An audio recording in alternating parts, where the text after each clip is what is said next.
ದಯಮಾಡಿ ನಿಮ್ಮೆಲ್ಲರಲ್ಲೂ ಕೈ ಜೋಡಿಸಿ ಮನವಿಯನ್ನು ಮಾಡ್ತೇನೆ. ತುಂಬ ಜನ ಹಿರಿಯಕರು, ಶಾಸಕರು, ಮಾಜಿ ಶಾಸಕರು ಇವತ್ತಿಲ್ಲಿದ್ದೀರಣ್ಣ. ನಿಮ್ಮ ಮಗನ ವಯಸ್ಸಿನವನು ನಾನು. ಬಹುಶಃ ನಿಮ್ಮ ಮಗ ಅಂತಕ್ಕಂಥದ್ದನ್ನು ನಾನು ಭಾವಿಸಿದ್ದೀರಾ ಅಂತಕ್ಕಂಥದ್ದನ್ನ ನಾನು ನಂಬ್ಕೊಂಡಿದ್ದೇನೆ. ಇವತ್ತು ಈ ಒಂದು ಪಕ್ಷವನ್ನು ಕಟ್ಟಬೇಕಾಗಿದೆ. ಸನ್ಮಾನ್ಯ ಕುಮಾರಣ್ಣ ಅವರು ನವದೆಹಲಿಗೆ ಹೋಗಿದ್ದಾರೆ, ಕೇಂದ್ರದ ಸಚಿವರಾಗಿದ್ದಾರೆ, ರಾಜ್ಯವನ್ನು ಪ್ರತಿನಿಧಿಸ್ತಾ ಇದ್ದಾರೆ. ಉಕ್ಕು ಮತ್ತು ಬೃಹತ್ ಕೈಗಾರಿಕೆ ಇಲಾಖೆಯನ್ನು ಇವತ್ತು ಈ ದೇಶದಲ್ಲಿ ಇವತ್ತು RINL ಅಂತಕ್ಕಂಥ ಸ್ಟೀಲ್ ಪ್ಲಾಂಟ್, ವೈಜಾಗ್ನ ಸ್ಟೀಲ್ ಪ್ಲಾಂಟು 1 ಲಕ್ಷ ಇವತ್ತು ಬೆಲೆ ಬಾಳ್ತಕ್ಕಂಥ ಅಸೆಟ್ ವ್ಯಾಲ್ಯೂ ಇರ್ತಕ್ಕಂಥ ಆ ಸ್ಟೀಲ್ ಪ್ಲಾಂಟ್ನ ಕೇವಲ 10,000 ಕೋಟಿಗೆ ಇವತ್ತು ಅದನ್ನು ಮಾರಾಟ ಮಾಡಲಿಕ್ಕೆ ಹೊರಟಿದ್ರು. ಅದೇ ಸನ್ಮಾನ್ಯ ಕುಮಾರಣ್ಣ ಅವರು ಕೂತು ಆಂಧ್ರದ ಮುಖ್ಯಮಂತ್ರಿಗಳು ಸನ್ಮಾನ್ಯ ಶ್ರೀ ಚಂದ್ರಬಾಬು ನಾಯ್ಡು ಅವರ ಜೊತೆಯಲ್ಲಿ ನಿರ್ಮಲಾ ಸೀತಾರಾಮನ್ ಇವತ್ತು ಫೈನಾನ್ಸ್ ಮಿನಿಸ್ಟರ್ನ ಭೇಟಿ ಮಾಡಿ 11,440 ಕೋಟಿ ರೂಪಾಯಿಯಷ್ಟು ಹಣವನ್ನು ಇವತ್ತು ಓಡಿಸಿ ಇವತ್ತು ಮತ್ತೆ ವೈಜಾಗ್ ಸ್ಟೀಲ್ ಪ್ಲಾಂಟ್ಗೆ ಒಂದು ಮರುಜೀವವನ್ನು ಕೊಟ್ಟಿದ್ದಾರೆ. ಅದರಿಂದ ಇವತ್ತು ಸಾಕಷ್ಟು ಜನ ಇವತ್ತು ಕುಟುಂಬಗಳು ಅದರಿಂದ ಬದುಕ್ತಾ ಇದ್ದಾರೆ. ಅದನ್ನು ಸ್ಮರಿಸ್ಕೊಳ್ತಾರೆ. ಬಹುಶಃ ನಾವು ರಾಜ್ಯದಲ್ಲಿ ನೋಡಿರ್ಬೋದು, ಸೋಷಿಯಲ್ ಮೀಡಿಯಾಗಳಲ್ಲಿ ಇವತ್ತು ಸನ್ಮಾನ್ಯ ಕುಮಾರಣ್ಣ ಅವರಿಗೆ ಅವರ ಒಂದು ಫೋಟೋಗೆ ಹಾಲಿನ ಅಭಿಷೇಕವನ್ನು ಮಾಡಿರ್ತಕ್ಕಂಥದ್ದು ನೋಡಿದ್ದೇವೆ. ಅದೇ ರೀತಿ ಇವತ್ತು ಮುಂದೆ ವೈಜಾಗ್ನ steel plant, Bhadravati steel plant, ಇವೆಲ್ಲದಕ್ಕೂ ಕೂಡ ಇವತ್ತು ಸನ್ಮಾನ್ಯ ಕುಮಾರಣ್ಣ ಅವರು ಬಹುಶಃ ವೈಜಾಗ್ನ ಸ್ಟೀಲ್ ಪ್ಲಾಂಟ್ಗೆ 1,000 ಕೋಟಿಯಷ್ಟು ಇನಿಷಿಯಲಿ ಹಣವನ್ನು ಹೂಡಬೇಕು ಅಂತಕ್ಕಂಥದ್ರ ಬಗ್ಗೆ ಅವರು ಚರ್ಚೆಯನ್ನು ಮಾಡ್ತಾ ಇದ್ರು. ಬಹುಶಃ ಅವರೇ ನಿಮಗೆ ಇದ್ರ ಬಗ್ಗೆ ಪ್ರಸ್ತಾವನೆಯನ್ನು ಮಾಡ್ತಾರೆ. ಹಾಗಾಗಿ ಇವತ್ತು ಇತ್ತೀಚಿನ ದಿನಗಳಲ್ಲಿ ನಾವೆಲ್ಲ ನೋಡಿರ್ಬೋದಣ್ಣ, 4,500 EV ಬಸ್ಗಳು ಅಂದರೆ ಎಲೆಕ್ಟ್ರಿಕ್ ವೆಹಿಕಲ್ಸ್ ಬಹುಶಃ ದೇಶದಲ್ಲಿ ಕರ್ನಾಟಕ ರಾಜ್ಯಕ್ಕೆ ನವದೆಹಲಿಗೆ 2,800 EV ವೆಹಿಕಲ್ಸ್ ಕೊಟ್ಟಿದ್ರೆ ಇವತ್ತು ನಮ್ಮ ರಾಜ್ಯಕ್ಕೆ 4,500 ಎಲೆಕ್ಟ್ರಿಕ್ ಬಸ್ಸಸ್ನ ಇವತ್ತು ಸನ್ಮಾನ್ಯ ಕುಮಾರಣ್ಣ ಅವರು ಮೊದಲನೇ ಹಂತದಲ್ಲಿ ಇವತ್ತು ಬೆಂಗಳೂರು ಸಿಟಿಗೆ, ಬೆಂಗಳೂರು ನಗರಕ್ಕೆ ಮೊದಲನೇ ಹಂತದಲ್ಲಿ ಕೊಟ್ಟಿರ್ತಕ್ಕಂಥದ್ದು. ಇವೆಲ್ಲವನ್ನು ನೋಡಿದಾಗ ರಾಜ್ಯಕ್ಕೆ ಹಾಗೂ ಬೆಂಗಳೂರು ನಗರಕ್ಕೆ ಸನ್ಮಾನ್ಯ ಕುಮಾರಣ್ಣ ಅವರ ಹೃದಯದಲ್ಲಿ ಏನಾದರೂ ನಾನು ಈ ಒಂದು 3-4 ವರ್ಷಗಳ ಈ ಒಂದು ಕಾಲಾವಧಿನಲ್ಲಿ ಏನಾದರೂ ನಾನು ಒಂದು ಸಾಧನೆಯನ್ನು ಮಾಡಬೇಕು, ಒಂದು ಕಾರ್ಯಕ್ರಮವನ್ನು ರೂಪಿಸಬೇಕು, ಒಂದು ಇತಿಹಾಸವನ್ನು ಸೃಷ್ಟಿ ಮಾಡಬೇಕು ಅಂತಕ್ಕಂಥ ಛಲದಿಂದ ಇವತ್ತು 24 ಗಂಟೆ ನವದೆಹಲಿಯಲ್ಲಿ ಕೆಲಸ ಮಾಡ್ತಾ ಇದ್ದಾರಣ್ಣ. ಇದರ ಮಧ್ಯೆ ಇವತ್ತು ಸಾಕಷ್ಟು ಒಂದು ಚರ್ಚೆಗಳು ಪ್ರಾರಂಭ ಆಗಿದೆ.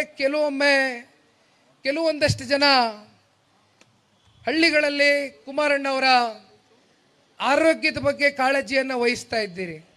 ತಾಯಂದ್ರುಗಳು, ಹಿರಿಯಕರು, ಯುವಕರು ತುಂಬ ಜನ ಕೇಳ್ತೀರಿ, ನಾವು ಹಳ್ಳಿಗಳಿಗೆ ಬಂದಾಗ ಕುಮಾರಣ್ಣ ಅವರ ಆರೋಗ್ಯ ಕಾಪಾಡ್ಕೊಳ್ಳಿ, ಈ ನಾಡಿಗೆ ಕುಮಾರಣ್ಣನ ಸೇವೆ ಅವಶ್ಯಕತೆ ಇದೆ, ನಾವೆಲ್ಲ ಕುಮಾರಣ್ಣ ಅವ್ರು ನಂಬಿದ್ದೀವಿ ಅಂತಕ್ಕಂಥದ್ದನ್ನ ಸಾಕಷ್ಟು ಜನ ಇವತ್ತು ನಾಡಿನ ಉದ್ದಗಲಕ್ಕೂ ಕೂಡ ನೀವು ಪ್ರಾರ್ಥನೆಯನ್ನು ಮಾಡಿದ್ದೀರಿ. ಆದರೆ ಒಂದು ಮಾತನ್ನು ಇವತ್ತು ಈ ಫಾದರ್ಸ್ ಡೇಯಲ್ಲಿ ನಾನು ಹೇಳಲಿಕ್ಕೆ ಇಷ್ಟಪಡ್ತೇನೆ. ಇವತ್ತು ಸನ್ಮಾನ್ಯ ಕುಮಾರಣ್ಣ ಅವ್ರಿಗೆ ದೇವೇಗೌಡರು ಸಾಹೇಬರು ಹಾಗೂ ಚೆನ್ನಮ್ಮನವರ ಆ ಒಂದು ಪ್ರೀತಿ, ಆರೈಕೆ, ಆಶೀರ್ವಾದ ಇದೆ. ಅಷ್ಟೇ ಅಲ್ಲ, ಈ ರಾಜ್ಯದ 7.5 ಕೋಟಿ ಕನ್ನಡಿಗರ ಒಂದು ಆಶೀರ್ವಾದವೂ ಇದೆ. ಜೊತೆಯಲ್ಲಿ ಆ ಭಗವಂತನ ಈಶ್ವರನ ಒಂದು ಕೃಪೆಯೂ ಕೂಡ ಸನ್ಮಾನ್ಯ ಕುಮಾರಣ್ಣ ಅವ್ರ ಮೇಲಿದೆ. ಯಾವ ಕಾರಣಕ್ಕೂ ಕುಮಾರಣ್ಣ ಅವ್ರು ನೋಡಿದ್ರೆ ಬಹುಶಃ ಇವತ್ತು ಆರೋಗ್ಯವಾಗಿದ್ದಾರೆ ಅಂತಕ್ಕಂಥದ್ದು ನಂಬಿಕೆ ಇವತ್ತು ಈ ಒಂದು ವೇದಿಕೆಯಲ್ಲಿ ನಿಮಗೆ ಹುಟ್ಟಿದೆ ಅಂತಕ್ಕಂಥದ್ದನ್ನ ನಾನು ಭಾವಿಸಿದ್ದೇನೆ. ಆದರೆ ಇವತ್ತು ಏಕಾಂಗಿಯಾಗಿ ಸನ್ಮಾನ್ಯ ಕುಮಾರಣ್ಣ ಅವರು 3 ಬಾರಿ ಹಾರ್ಟ್ ಆಪರೇಷನ್ ಆದರೂ ಕೂಡ ಇವತ್ತು ರಾಜ್ಯದ ಉದ್ದಗಲಕ್ಕೂ 20 ವರ್ಷಗಳ ಕಾಲ ನಿರಂತರವಾಗಿ ಯಾವುದೇ ಒಬ್ಬ ಸಣ್ಣ ಕಾರ್ಯಕರ್ತ ಕರೆದರೂ ಕೂಡ ಅವನ ಮನಸ್ಸಿಗೆ ನೋವಾಗದೇ ಇರತಕ್ಕಂಥ ನಿಟ್ಟಿನಲ್ಲಿ ಸಾಕಷ್ಟು ಬಾರಿ ಗೌರವ ಸಲ್ಲಿಸ್ತಕ್ಕಂಥದಕ್ಕೆ ಯಾವುದೇ ಜಿಲ್ಲೆ, ಯಾವುದೇ ತಾಲೂಕು, ಯಾವುದೇ ಹಳ್ಳಿ ಆದರೂ ಕೂಡ ಪ್ರವಾಸವನ್ನು ಮಾಡಿರ್ತಕ್ಕಂಥದ್ದು ನೋಡಿದ್ದೇವೆ. ಆದರೆ ಈ ಒಂದು ವೇದಿಕೆ ಮೇಲೆ ತುಂಬ ಜನ ಶಾಸಕ ಮಿತ್ರರು, ಮಾಜಿ ಶಾಸಕರು, ಮುಖಂಡರುಗಳು ಎಲ್ಲರೂ ಇದ್ದೀರಿ. ಎಲ್ಲರೂ ಮನವಿ ಮಾಡಿದ್ದಾರೆ. ಇವತ್ತು ಎಲ್ಲ ದೊಡ್ಡ ನಾಯಕರುಗಳು, ಅನುಭವಿಗಳು ಇವತ್ತು ಈ ಪಕ್ಷದಲ್ಲಿದ್ದೀರಿ. ನಾವು ಕಾರ್ಯಕರ್ತರು ಎಲ್ಲ ಸೇರಿ ಈ ಪಕ್ಷವನ್ನು ತೆಳಮಟ್ಟದಿಂದ, ಬೇರು ಮಟ್ಟದಿಂದ ಇವತ್ತು ಸಂಘಟನೆ ಮಾಡ್ತಕ್ಕಂಥ ಒಂದು ಇಚ್ಛಾಶಕ್ತಿಯನ್ನು ಇವತ್ತು ನಾವು ತಗೊಳ್ಬೇಕಾಗ್ತದೆ. ಸನ್ಮಾನ್ಯ ಕುಮಾರಣ್ಣ ಅವರು ಒಂದು ಕಡೆ ನವದೆಹಲಿಯ ಕೆಲಸ ಇದ್ದರೂ ಕೂಡ ಅವ್ರ ಮನಸ್ಸು ಸದಾಕಾಲ ಪ್ರತಿ ಕ್ಷಣ ಮಿಡಿತಕ್ಕಂಥದ್ದೇ ಇವತ್ತು ಈ ರಾಜ್ಯದ ಬಡವರ ಪರವಾಗಿ, ರೈತರ ಪರವಾಗಿ ಅಂತಕ್ಕಂಥದ್ದನ್ನ ನಾನು ಹೇಳಲಿಕ್ಕೆ ಇಷ್ಟಪಡ್ತೇನೆ.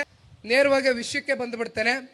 ನಾಳೆಯಿಂದ ತುಮಕೂರು ಜಿಲ್ಲೆಯಿಂದ ಪ್ರವಾಸವನ್ನು ಕೈಗೆತ್ಕೊಂಡಿದ್ದೇನೆ. ಒಮ್ಮೆ ಹಳೆ ಮೈಸೂರು ಪ್ರಾಂತ್ಯದ ಜಿಲ್ಲೆಗೆ ಬಂದರೆ ಮತ್ತೆ ಕಿತ್ತೂರು ಕರ್ನಾಟಕ, ಅಲ್ಲಿಂದ ಮತ್ತೆ ಕಲ್ಯಾಣ ಕರ್ನಾಟಕ, ಎಲ್ಲ ಕಡೆ ಕೂಡ ಈಗಾಗಲೇ ಅಧಿಕೃತವಾಗಿ ಅದನ್ನು ಕೂಡ ಮಾಧ್ಯಮದಲ್ಲಿ ನಾನು ಬಿಡುಗಡೆಯನ್ನು ಮಾಡ್ತೇನೆ, ಯಾವ್ಯಾವ ಡೇಟ್ಗೆ ಎಲ್ಲೆಲ್ಲಿ ಬರ್ತೇವೆ ಅಂತಕ್ಕಂಥದ್ದನ್ನ. ಆದರೆ ಒಂದು ತಮ್ಮೆಲ್ಲರಲ್ಲೂ ಮನವಿ ಮಾಡ್ತೇನೆ, ಇವತ್ತು ಮೆಂಬರ್ಶಿಪ್ ಡ್ರೈವ್ನ ಮಿಸ್ಡ್ ಕಾಲ್ ಕ್ಯಾಂಪೇನ್ನ ಅಧಿಕೃತವಾಗಿ ಇವತ್ತು ಒಂದು ರಿಜಿಸ್ಟರ್ಡ್ ನಂಬರ್ನ ಸನ್ಮಾನ್ಯ ದೇವೇಗೌಡರು ಸಾಹೇಬರು ಹಾಗೂ ಕುಮಾರಣ್ಣ ಅವರ ಇವತ್ತು ಏನು ಅವರ ಸ್ವಂತ ಅವರ ಕೈಯಿಂದನೇ ಇವತ್ತು ಬಿಡುಗಡೆಯನ್ನು ಮಾಡ್ತಾರೆ. ದಯಮಾಡಿ ತಮ್ಮೆಲ್ಲರಲ್ಲೂ ಒಂದು ಮನವಿ ಮಾಡ್ತೀನಿ, ಒಂದು ಛಲವನ್ನು ಇಟ್ಕೊಳ್ಳಿ. ಕನಿಷ್ಠ ಪಕ್ಷ ಇವತ್ತು ಮಾಧ್ಯಮದ ಸ್ನೇಹಿತರು ಇಲ್ಲಿದ್ದಾರೆ, ಇದು ಅಚೀವೇಬಲ್ ನಂಬರ್. ಇದನ್ನು ಸಾಧನೆ ಮಾಡ್ತಕ್ಕಂಥದ್ದಕ್ಕೆ 100ಕ್ಕೆ 100 ನಮಗೆ ಅವಕಾಶ ಇದೆ. ಏಕೆಂದರೆ ಯಾವಾಗಲೂ ಕೂಡ ಸದಾಕಾಲ ಜನತಾದಳ ಪಕ್ಷದ ಪರವಾಗಿ ರಾಜ್ಯದ ಜನತೆ 20%, 22%, 23% ಅಷ್ಟು ವೋಟ್ ಶೇರನ್ನು ಹೊಂದಿರತಕ್ಕಂಥ ಪಕ್ಷ. ಅದೇನು ಸಣ್ಣ ಪ್ರಮಾಣದ ವೋಟ್ ಶೇರ್ ಅಲ್ಲ. ಕನಿಷ್ಠ ಪಕ್ಷ 50 ಲಕ್ಷ ಜನ ಒಂದು ಗುರಿಯನ್ನು ಇಟ್ಕೊಂಡು ಇವತ್ತು ಪ್ರತಿ ಹಳ್ಳಹಳ್ಳಿಗೂ ಕೂಡ ಇವತ್ತು ಒಂದು ತಾಲೂಕಿನಲ್ಲಿ ನಿಮಗೆ ಸುಮ್ಮನೆ ಉದಾಹರಣೆಗೆ ಒಂದು 32 ಪಂಚಾಯಿತಿಗಳು ಬರುತ್ತೆ ಅಂದರೆ ಇವತ್ತು ಒಂದೊಂದು ಪಂಚಾಯಿತಿಯಿಂದ ಕನಿಷ್ಠ ಪಕ್ಷ ಒಂದು 10 ಜನ 15 ಜನ ಯುವಕರ ತಂಡ, ಹಿರಿಯಕರ ತಂಡ, ಹೆಣ್ಣು ಮಕ್ಕಳ ತಂಡ ಮಾಡ್ಕೊಂಡು ನೀವು ಇವತ್ತು ಹಳ್ಳಹಳ್ಳಿಗೆ ಹೋಗಿ ಏನು ದುಡ್ಡು ಕಾಸು ಖರ್ಚಾಗಲ್ಲಣ್ಣ. ಎಲ್ಲರ ಕೈಯಲ್ಲಿ ಇವತ್ತು ಸ್ಮಾರ್ಟ್ಫೋನ್ ಇಲ್ಲದೆ ಇರ್ಬೋದು, ಹಳ್ಳಿಗಳಲ್ಲಿ ಆದರೂ ಫೋನ್ನ ಇಟ್ಕೊಂಡಿದ್ದಾರೆ. ಒಂದು ರಿಜಿಸ್ಟರ್ಡ್ ನಂಬರು, ಒಂದು ಮಿಸ್ಡ್ ಕಾಲ್, ಆಟೋಮೆಟಿಕ್ಲಿ ನಿಮಗೊಂದು OTP ಬರುತ್ತೆ. ಆ OTPನ ನೀವು ಮತ್ತೊತ್ತಿದ್ರೆ ಮತ್ತೆ ಅಲ್ಲಿ ರಿಜಿಸ್ಟ್ರೇಷನ್ ಫಿಲ್ ಮಾಡ್ತಕ್ಕಂಥದ್ದಕ್ಕೆ ನಿಮಗೆ ಅವಕಾಶ ಇದೆ. ಅದ್ರ ಮುಂದುವರೆದ ಭಾಗವಾಗಿ ಇವತ್ತು ನೀವು ಸಕ್ರಿಯ ಸದಸ್ಯನಾಗಿ ಇವತ್ತು JDS ಪಕ್ಷದಿಂದ ಹೊರಹೊಮ್ಮತಕ್ಕಂಥದ್ದಕ್ಕೆ ಆ ರಿಜಿಸ್ಟರ್ಡ್ ನಂಬರ್ಗೆ ಹೋಗಿ OTP ಬರ್ತಾ ಇದ್ದಂಗೆ ನೀವು ಆ ಲಿಂಕ್ನ ಡೌನ್ಲೋಡ್ ಮಾಡ್ತಾ ಇದ್ದಂಗೆ ನೀವು ಒಬ್ಬ ರಿಜಿಸ್ಟರ್ಡ್ ಕಾರ್ಯಕರ್ತ ಆಗ್ತೀರಾ ಈ ಪಕ್ಷಕ್ಕೆ ಅಂತಕ್ಕಂಥದ್ದನ್ನ ಈ ಸಂದರ್ಭದಲ್ಲಿ ಹೇಳ್ತಾ, ಒಂದೇ ಒಂದು ಮಿಸ್ಡ್ ಕಾಲ್ 60 ದಿನದ ಶ್ರಮ. ನಾನು ಹೆಚ್ಚಿಗೆ ಕೇಳ್ತಾ ಇಲ್ಲ. ಈಗ ತುಮಕೂರಿನ ಶುರು ಮಾಡ್ತಾ ಇದ್ದೀನಿ ಅಂದರೆ ಮೈಸೂರಲ್ಲಿ ಪ್ರವಾಸವನ್ನು ಅಂತ್ಯಗೊಳಿಸ್ತಾ ಇದ್ದೀವಿ. ಒಂದು ಕಡೆ ದೊಡ್ಡ ಸಾಹೇಬ್ರು ಹೇಳಿದ್ದಾರೆ, ಒಂದು ಕಡೆ ಕುಮಾರಣ್ಣ ಅವರು ಹೇಳಿದ್ದಾರೆ, ಒಂದು ಉತ್ತರದಲ್ಲಿ ಮತ್ತೊಂದು ದಕ್ಷಿಣದಲ್ಲಿ ಅಂತಿಮವಾಗಿ ಒಂದು ದೊಡ್ಡ ಬೃಹತ್ ಸಮಾವೇಶವನ್ನು ಮಾಡಬೇಕು ಅಂತಕ್ಕಂಥದ್ದನ್ನ ಈಗಾಗಲೇ ನಮಗೆ ಹಲವಾರು ಬಾರಿ ವಿಷಯವನ್ನು ಪ್ರಸ್ತಾವನೆ ಮಾಡಿದ್ದಾರೆ. ಅದನ್ನು ನೀವು ಅವ್ರ ಪರವಾಗಿ ನಿಮ್ಮ ಮುಂದೆ ಇಡ್ತಾ ಇದ್ದೇನೆ. ದಯಮಾಡಿ ಯಾರೂ ಮೈ ಮರಿತಕ್ಕಂಥದ್ದು ಬೇಡ. ನಾನು ತುಮಕೂರಿಂದ ಮತ್ತೆ ನಮ್ಮ ಜಿಲ್ಲೆಗೆ, ನಮ್ಮ ತಾಲೂಕಿಗೆ ಇನ್ನೂ ನಿಖಿಲ್ ಬಂದಿಲ್ವಲ್ಲ ಅಂತಕ್ಕಂಥದ್ದಲ್ಲ. ಇವತ್ತಿಂದ ಟೈಮ್ ಸ್ಟಾರ್ಟ್ ಆಗಿದೆ. ಇವತ್ತಿಂದ ನೀವು ಚಾಲನೆ ಕೊಡಬೇಕು. ನಿಜ ಹೇಳಬೇಕು ಅಂದರೆ ಅನಾಧಿಕೃತವಾಗಿ ನಂಬರು ಮೊನ್ನೆ ದಿನ ನಮ್ಮ ಎಲ್ಲ ಮುಖಂಡರುಗಳ ಅಭ್ಯರ್ಥಿಗಳು ಬಂದಾಗ ಇಲ್ಲೇ ನಾಡಗೌಡರು ಸಾಹೇಬ್ರು ಇಲ್ಲೇ ಇದ್ದಾರೆ, ಅವ್ರ ಕೈಗೂ ಕೂಡ ಕೆಲವೊಂದಷ್ಟು ಕಾಪಿಗಳನ್ನ ಕೊಟ್ಟಿದ್ವಿ. ಅದರಲ್ಲಿ ನಂಬರ್ ಇತ್ತು. ಅದನ್ನು ನೋಡಿ ನಾನು ನಂಬರ್ ಎಷ್ಟು ಅಂತ ಹೇಳಕ್ಕೆ ಹೋಗೋದಿಲ್ಲ, ಯಾಕೆಂದರೆ ನನಗೆ ಊಹೆಗೂ ಮೀರಿ ಅನಾಧಿಕೃತವಾಗಿ ಈಗಾಗಲೇ ಸಾಕಷ್ಟು ಮಿಸ್ಡ್ ಕಾಲ್ ಕ್ಯಾಂಪೇನಲ್ಲಿ ಇವತ್ತು ನಮ್ಮ JDS ಕಾರ್ಯಕರ್ತರು ಭಾಳ ಸಕ್ರಿಯವಾಗಿ ಪಾಲ್ಗೊಂಡಿದ್ದೀರಿ. ನನಗೆ 100ಕ್ಕೆ 100 ನಂಬಿಕೆ ಇದೆ.